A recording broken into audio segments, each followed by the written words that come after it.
उड़ू ऊंचा।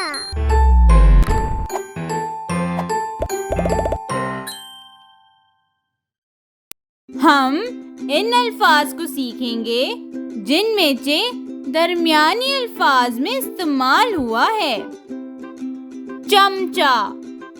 क्या आप जानते हैं चमचा किन कामों में इस्तेमाल होता है? बिल्कुल, हम खाना खाने के लिए चमचा इस्तेमाल करते हैं। चमचे को इंग्लिश में स्पून कहते हैं। बगीचा। बगीचा गार्डन को कहते हैं जहाँ बहुत सारे फूल, दरख्त, झूले हों। मेरे घर के सहन में एक छोटा सा बगीचा है और इसमें बहुत सारे रंग बिरंगी फूल लगे हुए हैं। कैंची। कैंची से हम कपड़े और कागज वगैरह काटते हैं, लेकिन हमें कैंची एहतियात से इस्तेमाल करनी चाहिए। अगर हम क्लास में अपने साथी को कैंची दें तो नोक वाले हिस्से बंद हों और कैंची का पिछला हिस्सा देने वाले की तरफ होता कि इससे कोई जख्मी ना हो। चमचा, बगीचा, कैंची। फिर से पढ़ें।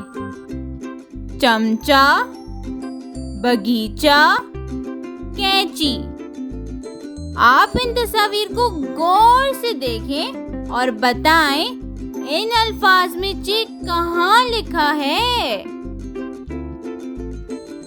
बिल्कुल दुरुस्त, इन अल्फाज में चे दरमियान में इस्तेमाल हुआ है और यहाँ चे की शक्ल आदि है। हम चे लिखना सीखेंगे। इंग्लिश का लेटर सी लिखें। इसके सर पर टोपी पहना दें और दरमियान में 3 नुक्ते लगा दें। ऐसे चे। दोबारा लिखें। इंग्लिश का लेटर सी लिखें।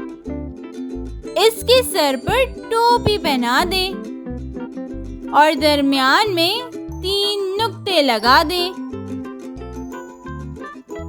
जी, बिल्कुल इसी तरह। जे। शाबाश, आपने बहुत अच्छे से लिखा है। Like, share and subscribe.